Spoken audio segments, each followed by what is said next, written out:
आज हम पढ़ेंगे एपिलेप्सी यानी मिर्गी।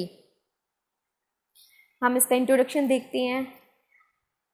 यहाँ मटेरियल भले ही इंग्लिश में, लेकिन मैं आपको इसको हिंदी में एक्सप्लेन करूँगी। इसके इंट्रोडक्शन में दिया गया है कि जो पुराने समय में व्यक्ति थे और जो सभ्यताएं थी, उनमें भी अचानक से यानी ब्रेन से रिलेटेड कोई ना कोई अटैक होता था या फिर डिजीज़ होती थी, जिसमें व्यक्ति अपनी जो चेतना है उसको या तो पूर्णतः खो देता था उस अटैक के दौरान, या आंशिक तौर पर खो देता था। और इसकी वजह से उनके जो साइकोमोटर एक्टिविटीज़ है वो कई बार गड़बड़ा जाती थी और कई बार नहीं गड़बड़ाती थी। ये अटैक्स हैं, these attacks have been called the following disease feats, convulsions, seizures and epilepsy। और जो पुराने समय से लेकर अब तक इनको अलग अलग नामों से बुलाते आए हैं। पहले इनको गिरने वाली बीमारी कहा जाता था, फिर फिट्स कहा जाने लगा, फिर कन्वल्जन्स, सीजर्स एंड एपिलेप्सी, और अब इसको मिर्गी कहा जाता है।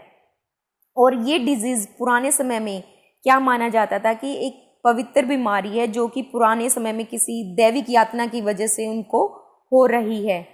फिर उसके बाद कुछ समय बाद ये माना जाने लगा कि इसमें क्या होता है, जो रोगी है उसके दिमाग में एक बुरी आत्मा स्पिरिट है वो घुस जाती है, जिसकी वजह से उसको ये अटैक्स आते हैं। लेकिन अब सामान्य तौर पर इसको एपिलेप्सी कहा जाने लगा है। और ये जो एपिलेप्सी वर्ड है ये ग्रीक भाषा के एपिलेप्सियल वर्ड से लिया गया है, जिसका अर्थ होता है सीजर या फिट। फिर आते हैं इसके मीनिंग देखते हैं, एपिलेप्सी का, मिर्गी का मीनिंग क्या है। जनरल वे में इसको यानी सामान्य तौर पर इसको जो नर्वस सिस्टम है उससे रिलेटेड डिसऑर्डर कहा जाता है। और इस डिसऑर्डर के अंतर्गत क्या होता है, ब्रेन की जो नर्व्स हैं उनकी जो गतिविधियां हैं उनमें जो लय है वो डिस्टर्ब हो जाती है, और जो दिमाग है उसमें असामान्य इलेक्ट्रिकल एक्टिविटीज़ होती हैं, विद्युतीय गतिविधियां होती हैं। और ये कंडीशन किस वजह से हो सकती है, इसके बहुत सारे रीज़न होते हैं।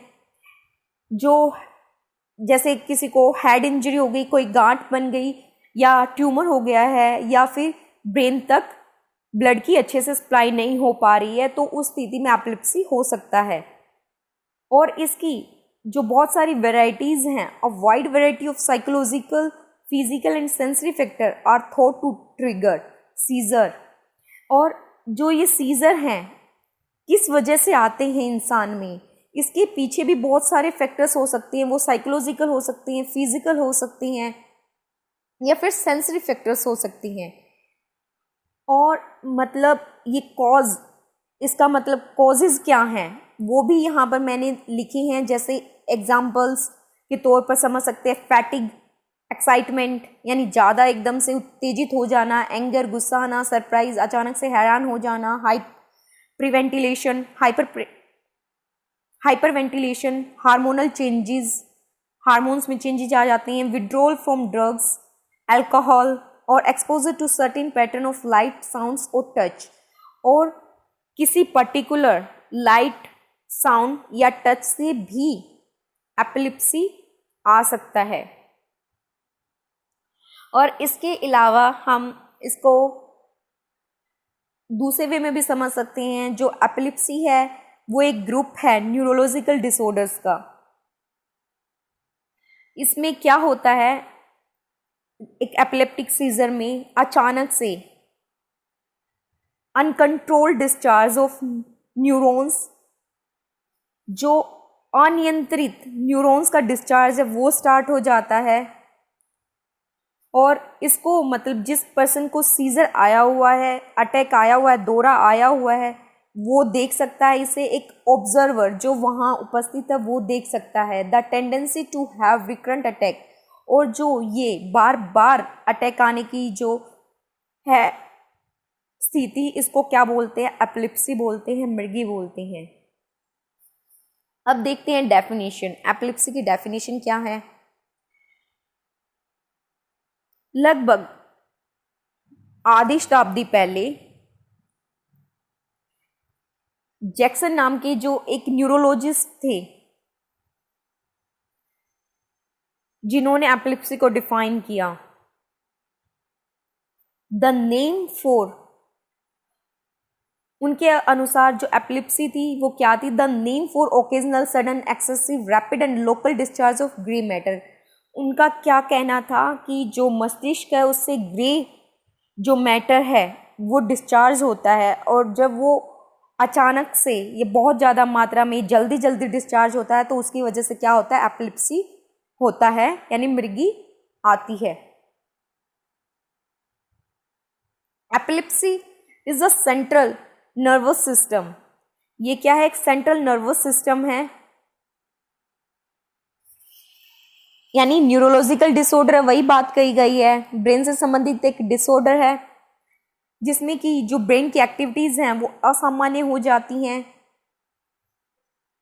जिसकी वजह से सीजर्स आते हैं, दौरे आते हैं, और फिर या ऐसा समय आता है जिसमें जो व्यक्ति है असामान्य व्यवहार दिखाता है, सेंसेशन होती है, इससे संवेदना होती है, and sometimes loss of awareness. और कभी कभी क्या होता है? जो जागरूकता है, चेतना है, उसका भी लॉस हो जाता है। फिर टाइप्स ऑफ एपिलेप्सी। एपिलेप्सी के टाइप्स क्या हैं? फर्स्ट ऑफ ऑल, एक जो टीचर है स्कूल में उसके लिए, या फिर एक जो डॉक्टर है जो उस बच्चे का चेकअप कर रहा है, और उस या फिर उसके बच्चे के साथ जो उसके क्लासमेट्स पढ़ रहे हैं, उन सब के लिए भी जानना जरूरी है कि एपिलेप्सी होता क्या है, ताकि वो भी उस बच्चे के साथ, मतलब अगर उसको दौरा आता है अचानक से तो वो बच्चे उसको समझ सके, उससे डरे ना, और उस बच्चे की उसमें हेल्प कर सकें। और यहाँ पे इसके टाइप्स में भी दिया गया है।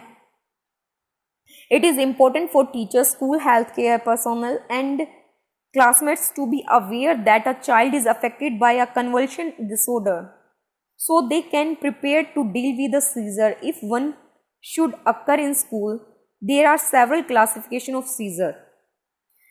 तो इसमें बताया गया है कि एक टीचर को, एक उसके क्लासमेट्स हैं, डॉक्टर हैं, उन सबको इससे रिलेटेड अवेयर होना चाहिए कि एपिलेप्सी है क्या, एक दौरा क्या है, ताकि वो बच्चा अगर स्कूल में उसको सीजर्स आते हैं तो वो बच्चे जो उसके साथ पढ़ रहे हैं, टीचर हैं या स्कूल का स्टाफ है, वो प्रिपेयर रहे।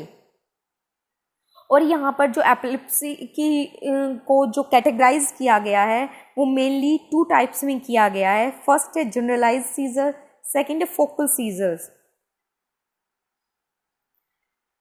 और फिर दिया गया है the difference between type of seizure is in how and where they begin in the brain. और ये जो टाइप्स हैं ये डिपेंड करते हैं कि सीजर ब्रेन के किस हिस्से में आया और कहाँ से शुरू हुआ है। पहले हम देखते हैं generalize seizure. Generalize seizures occur when there is widespread seizure activity in the left and right hemisphere of the brain. The different types of generalize seizures are. इसमें यह कहा गया है कि जो जनरलाइज सीजर हैं ज़्यादातर लेफ्ट एंड राइट हेमिस्फीयर दोनों में एक साथ होते हैं। द डिफरेंट टाइप्स, और इसके जो अलग अलग टाइप्स हैं वो इस प्रकार हैं। फर्स्ट है एब्सेंट सीजर, और इसको फॉर्मली कहा जाता है पैटिटमल सीजर। सेकंड है टॉनिक क्लोनिक और कन्वल्सिव सीजर, और इसको कहा जाता है, अदर नेम है इसका, ग्रांडमल सीजर। थर्ड है एटोनिक सीजर्स, और इसको ड्रॉप अटैक्स के नाम से भी जाना जाता है। फोर्थ है क्लोनिक सीजर, फिफ्थ है टॉनिक सीजर, एंड सिक्स्थ है मायोक्लोनिक सीजर। पहले हम देखते हैं कि एब्सेंट सीजर क्या है, पैटिटमल सीजर्स क्या हैं। यहाँ पे दिया गया है जो एब्सेंट सीजर होती हैं इनकी ड्यूरेशन है वो कम होती है, और वो होती है 3 to 30 सेकेंड। और ये एक बच्चे में अगर उसको अच्छे से, मतलब उसको ट्रीटेड नहीं किया गया है, उसका इलाज नहीं कराया गया है, तो उस बच्चे में इनकी जो अकरेंस है वो 50 to 200 हो सकती है एक दिन में। और जो स्टूडेंट्स हैं इसमें क्या होता है, पीला पड़ जाता है और स्पेस में एक तरफ देखता रहता है। उसकी आईलिड्स हैं ट्विच और द स्टूडेंट में डेमोन्स्ट्रेट स्लाइटली जर्की मूवमेंट्स। इसमें क्या होता है, उसकी आईलिड्स हैं ओपन रहती हैं और जो बच्चा है जर्की मूवमेंट्स करता है, यानी एक झटके के साथ जो मूवमेंट है कुछ ऐसे करता है। और जो एब्सेंस सीजर है इनकी टेंडेंसी होती है कि ये प्यूबर्टी के बाद से पहले या नियर प्यूबर्टी ये चले जाते हैं, लेकिन कभी कभी ये भी हो सकता है कि ये दूसरे टाइप से रिप्लेस कर दिए जाएं। फिर सेकंड है जनरलाइज टोनिक क्लोनिक यानी ग्रांड mal सीजर। इन सीजर्स में क्या होता है, this is the most serious type of convulsive seizure alarming to school personal and other students. ये सबसे ज़्यादा सीवियर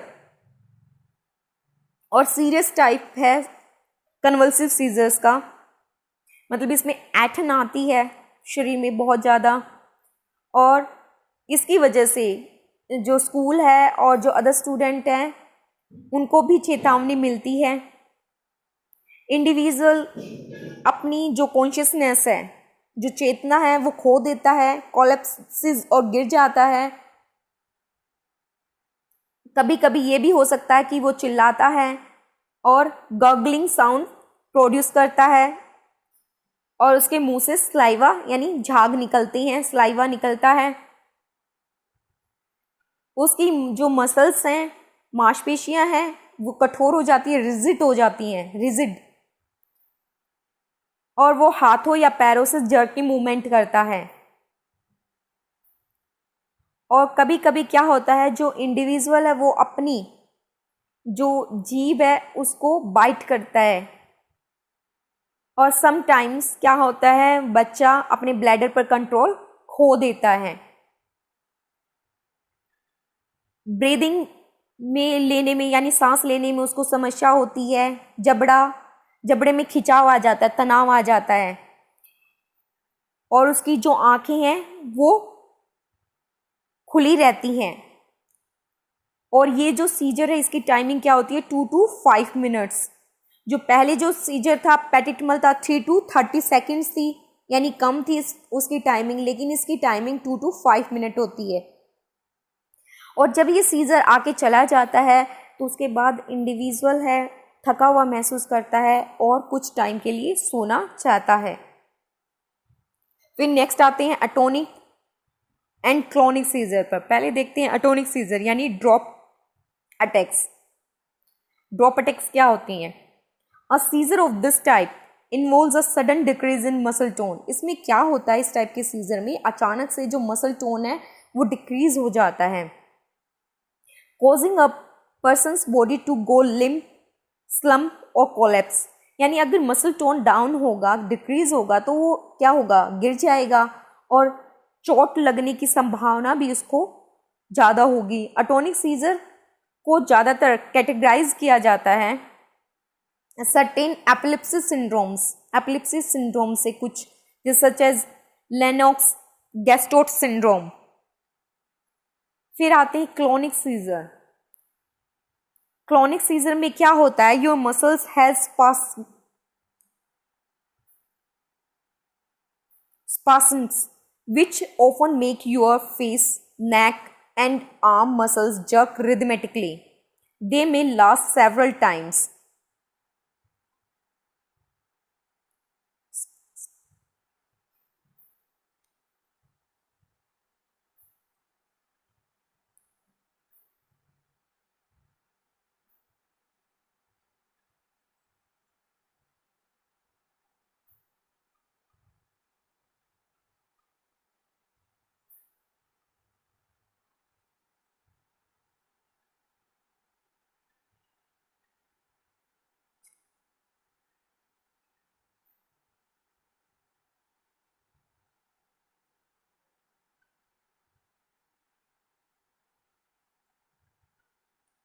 और क्लोनिक सीजर में क्या होता है, जो मसल्स हैं वो ऐंठ जाती हैं और इसके अलावा जो फेस है, नेक है और आर्म्स है, उसमें लयात्मक ढंग से जर्की मूवमेंट्स होती हैं, मसल्स में जर्की मूवमेंट्स होती हैं।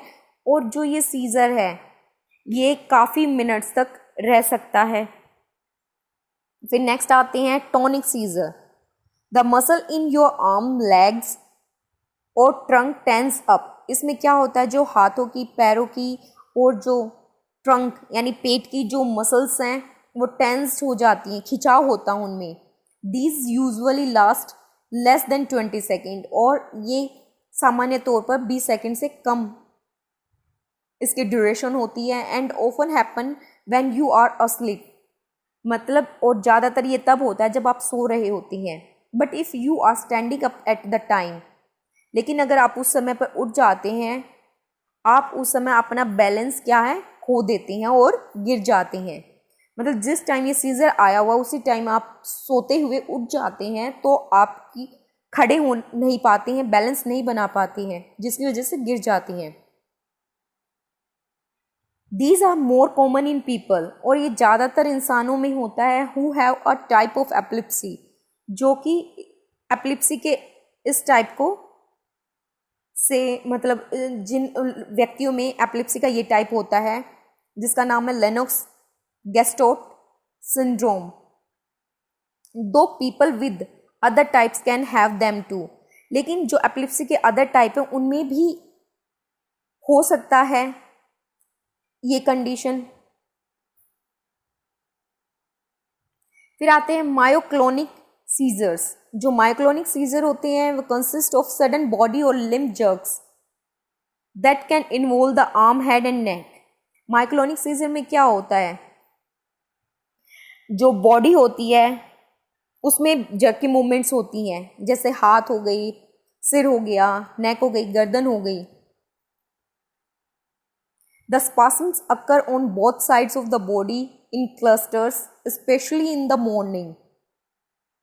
और जो ऐठन है बॉडी की दोनों साइड हो सकती है, और ज़्यादातर किस समय होती है, सुबह के समय होती है। When these seizures develop in adolescence along with tonic-clonic seizure, they are part of syndrome called juvenile myoclonic epilepsy। लेकिन अगर ये जो कंडीशन है, ये जो सीजर है, मायोक्लोनिक सीजर है, अगर किशोर अवस्था में टॉनिक क्लोनिक सीजर के साथ हो जाता है तो ये जुवेनाइल मायोक्लोनिक एपिलेप्सी का एक भाग हो जाता है।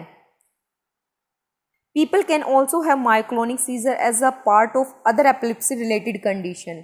और जो ये मायोक्लोनिक सीजर हैं एपिलेप्सी की अदर जो कंडीशन है उनके साथ भी इंसान में हो सकते हैं।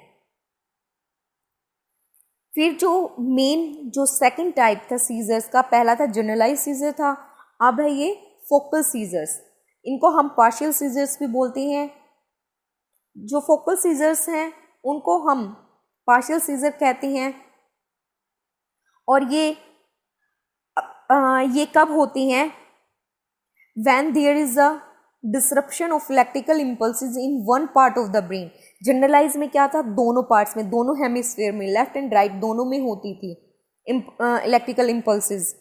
लेकिन यहाँ पर क्या होता है, ब्रेन के किसी एक पार्ट में इलेक्ट्रिकल इम्पल्सेस डेवलप होते हैं जिसकी वजह से सीजर्स आते हैं। A person may be aware that they are having a seizure, और व्यक्ति इसमें अवेयर हो सकता है कि उसको सीजर आया हुआ है। In this case a simple focal scissor, और दे मे नॉट बी अवेयर। और मतलब जब इंसान अवेयर होता है कि उसे सीजर आया हुआ है तो इसका मतलब वो फोकल सीजर का कौन सा टाइप है, सिंपल फोकल सीजर। लेकिन अगर इंसान अवेयर नहीं होता है तो इसका मतलब क्या, वो कॉम्प्लेक्स फोकल सीजर। अब हम देखते हैं हिस्टेरिया अटैक। हिस्टेरिया अटैक है क्या? Sometimes there may also be attack similar to seizure attacks but are not seizure attacks. इसमें यह दिखाया गया कि कई बार कुछ ऐसे अटैक होते हैं जो सिमिलर होते हैं सीजर अटैक से, यानी और क्या होता है, जो अटैक होती हैं जो सिमिलर होती हैं सीजर से, उनको हिस्टेरिया अटैक्स बोलते हैं। जबकि ये दोनों देखने में सेम होती हैं लगता है इंसान को कि ये सेम है, लेकिन इनमें एक दूसरे से काफ़ी ही ज़्यादा डिफरेंस होता है और इनकी जो ट्रीटमेंट है, इलाज है, वो भी काफ़ी अलग होता है। हम इन दोनों में डिफरेंस कर सकते हैं। मैंने यहाँ पे इन दोनों के बीच में डिफरेंस दिया है। यहाँ डिफरेंट लेवल है, उस पर इन दोनों के बीच मैंने डिफरेंस लिखे हैं। फर्स्ट है जो कॉन्शियसनेस, जो एपिलेप्सी है उसमें कंप्लीट लॉस होता है, हिस्टेरिया में इनकंसिस्टेंट होती है। सेकंड है एनवायरनमेंट।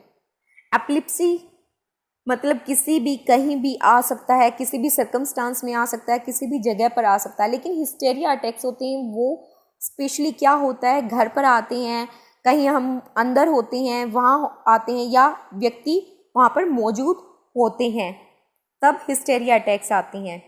थर्ड है ऑनसेट यानी शुरुआत। एपिलेप्सी क्या होता है, अचानक आ जाता है, और हिस्टेरिया क्या होते हैं, ओफन ग्रेजुअल, यानी ये कर्मिक होते हैं प्राय। फोर्थ इनका पैटर्न कैसा होता है, एपिलेप्सी का होता है स्टीरियोटाइप्ड होता है, और हिस्टेरिया का क्या होता है, वेरिएबल होता है, अलग अलग होता है। फिफ्थ है स्क्रीमिंग। एपिलेप्सी में क्या होता है, एट ऑनसेट यानी शुरुआत में हो सकती है। हिस्टेरिया में क्या होता है, ड्यूरिंग अटैक, अटैक के दौरान, यानी चिल्लाना। सिक्स्थ है टॉकिंग। एपिलेप्सी में रेयर ही करता है, और हिस्टेरिया में ऑफन यानी प्राय टॉकिंग करता रहता है इंसान जिसको वो अटैक आया है। सेवंथ है यूरिनेशन। एपिलेप्सी में ऑफन होती है, हिस्टेरिया में रेट पर डिपेंड करता है। एट्थ है बाइटिंग। एपिलेप्सी में टंग बाइट करता है, लेकिन हिस्टेरिया में लिप्स, हैंड्स, इवन अदर्स यानी दूसरों को भी बाइट कर सकता है। नाइन्थ मतलब इंजरी। एपिलेप्सी में ऑफन होती है, हिस्टेरिया में कभी कभी होती है, रेयर होती है।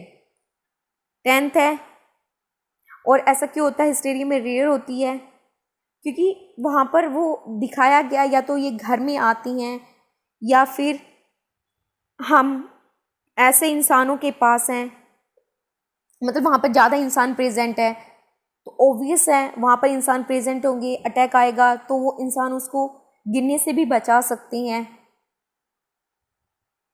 लेकिन एपिलेप्सी कहीं भी आ जाता है तो उसमें जो इंजरी के चांसेस ज़्यादा होते हैं। फिर टेंथ है ड्यूरेशन।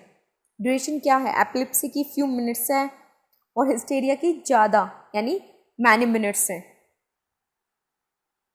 फिर नेक्स्ट देखते हैं what triggers an epileptic seizure. क्या ट्रिगर करता है एपिलेप्टिक सीजर को, यानी ये सीजर किस किस वजह से हो सकती हैं। First is some people are able to identify things or situation that can trigger seizure.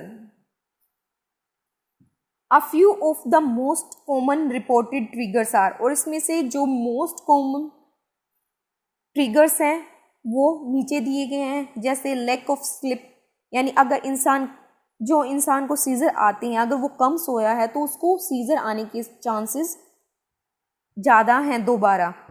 Illness of और फीवर, या फिर वो इंसान बीमार है, बुखार आया हो उसको, स्ट्रेस है उसको, ब्राइट लाइट है, फ्लैशिंग लाइट्स हैं और पैटर्न्स हैं, मतलब डिपेंड करता है कि वो किस पर्टिकुलर लाइट पैटर्न या टच से डिस्टर्ब होता है उसका माइंड।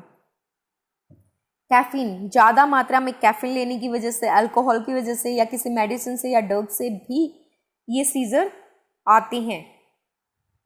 स्किपिंग मील, जिस इंसान को ये सीजर्स आते हैं एपिलेप्टिक सीजर, अगर वो खाना कम खाता है, खाना नहीं लेता है किसी टाइम, या बहुत ज़्यादा खा लेता है, या फिर किसी स्पेसिफिक इंग्रेडिएंट को खाने की वजह से भी उसको ये सीजर आ सकते हैं, मतलब उस सीजर को वो ट्रिगर करती हैं ये चीज़ें। फिर देखते हैं how epilepsy is diagnosed. Epilepsy को डायग्नोज कैसे किया जाता है, इसकी डिफरेंट जो टाइप्स हैं, जैसे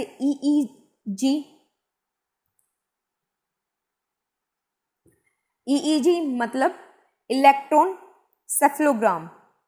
second is CT scan, computed tomography, MRI, magnetic resonance imaging, single photon emission, computerised tomography. जो ये टेस्ट हैं इनसे क्या है, एपिलेप्सी को डायग्नोज किया जा सकता है। और इसमें सबसे ज़्यादा यूज़ होने वाला है EEG। अभी तक हमने एपिलेप्सी के डेफिनेशन पढ़ी, मीनिंग पढ़ा, इंट्रोडक्शन पढ़ा, उसके टाइप्स पढ़े, फिर उसका डायग्नोज कैसे किया जाता है पढ़ा, और क्या चीज़ें इसको ट्रिगर करती हैं वो चीज़ें पढ़ी। अब हम पढ़ेंगे एजुकेशनल इम्प्लीकेशन। मतलब जिस बच्चे को अगर एपिलेप्सी है तो उस बच्चे को पढ़ाने में क्या हमारे सामने कोई समस्या आती है तो किस टाइप की आती हैं, और हम उसके साथ कैसे कोप अप कर सकते हैं। तो देखते हैं उसकी जो एजुकेशनल इम्प्लीकेशंस हैं वो क्या हैं। Special curricular modification are not necessary for students with epilepsy. जैसे हम VI बच्चे के लिए करते हैं, HI बच्चे के लिए करते हैं, करिकुलम में मॉडिफिकेशन कर देते हैं, लेकिन जो एपिलेप्टिक जो स्टूडेंट हैं उसके लिए ये आवश्यक नहीं है कि हम करिकुलम में मॉडिफिकेशन लाएं। Their academic program and material are the same. उनकी जो एकेडमिक प्रोग्राम्स हैं, मटेरियल्स है, सामग्री है, वो सब क्या है, सेम ही होती हैं। बट अदर सेवरल फैक्टर्स, जो कुछ अलग फैक्टर्स हैं जो टीचर को ध्यान में रखनी चाहिए अगर उनकी क्लास में एक एपिलेप्टिक चाइल्ड है या एक एपिलेप्टिक स्टूडेंट है। देखते हैं कि क्या फैक्टर्स उसको ध्यान में रखने चाहिए। फर्स्ट है, if a seizure occur, a teacher may turn the incident into a learning experience for the entire class. अगर किसी बच्चे को सीजर आता है तो टीचर क्या कर सकता है, उस इंसिडेंट को एक लर्निंग एक्सपीरियंस में बदल सकता है। Explain what a seizure is, और वो एक्सप्लेन कर सकता है कि सीजर क्या है वास्तव में, that it is not contagious and that is it is nothing to be afraid of. मतलब वो बता सकता है इसमें डरने की कोई बात नहीं है, या फिर ये कोई संक्रामक बीमारी नहीं है कि जो छूने से फैल जाएगी। Teach the class understanding of the student so that classmate continue to accept the student as one among them. और टीचर को बच्चों को समझाना चाहिए कि वो उनमें से ही एक है बच्चा, मतलब जो स्कूल के जो क्लास के बच्चे हैं वो उसको ईजिली एक्सेप्ट कर पाएँ। ओवर रिएक्शन, जो टीचर का है ओवर रिएक्ट करता है, अगर खुद ही टीचर ओवर रिएक्ट करेगा बच्चे की ऐसी कंडीशन को देख के, तो इससे जो बाकी स्टूडेंट्स हैं उन पर भी क्या है, गलत इम्पैक्ट पड़ेगा। फिर नेक्स्ट फैक्टर क्या ध्यान रखना चाहिए, a teacher may want to discuss the condition with the student and the students parent to obtain more information concerning how the student feels about the condition and any individual aspect that need to be considered. Teacher को क्या करना चाहिए, इस condition के बारे में बच्चे से भी डिस्कस करना चाहिए और उसके पेरेंट्स से भी डिस्कस करना चाहिए और ज़्यादा इन्फॉर्मेशन गैदर करनी चाहिए, और साथ ही ये भी पूछना चाहिए कि बच्चा कैसा फील करता है इस टाइम पर, और इसके अलावा जो अदर फैक्टर्स हैं उनको भी ध्यान में रखना चाहिए। फिर नेक्स्ट है, a teacher should not lower the level of expectations of the student with epilepsy. और टीचर को अगर एक एपिलेप्टिक चाइल्ड है तो अपनी जो एक्सपेक्टेशंस हैं उनको कम नहीं करना चाहिए उस बच्चे के साथ। नेक्स्ट है, a teacher should inform special और substitute teachers that there is a student in the class with epilepsy and should record in writing what to do in the event of scissor.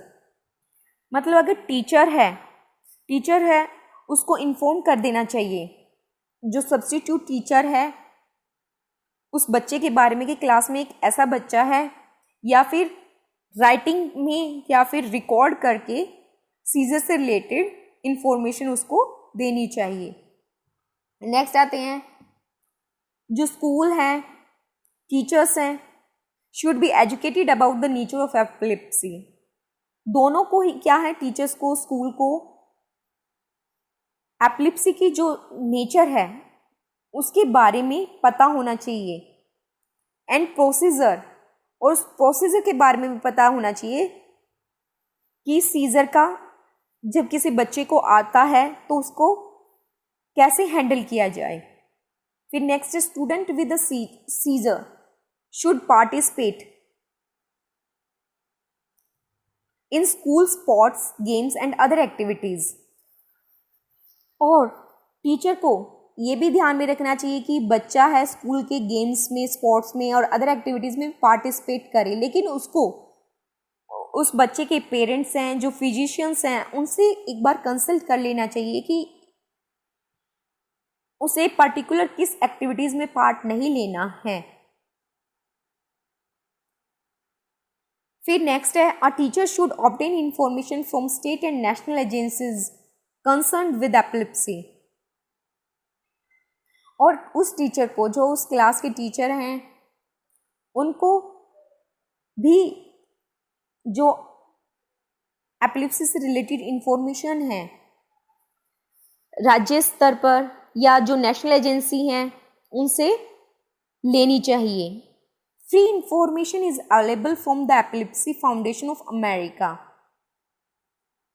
और जो free information मिल जाती है epilepsy foundation of America से, students can be assign specific responsibility so that care of the student with epilepsy become a routine matter. और इसमें जो मतलब उस स्टूडेंट है, जिस एपिलेप्टिक स्टूडेंट है, उसकी केयर के लिए स्टूडेंट को असाइन भी करने, जिससे मतलब बच्चे में रिस्पॉन्सिबिलिटी आए और ये एक रूटीन बन जाए। And it will not be a disturbing experience, लेकिन ये एक डिस्टर्बिंग एक्सपीरियंस नहीं होगा। Thanks for watching.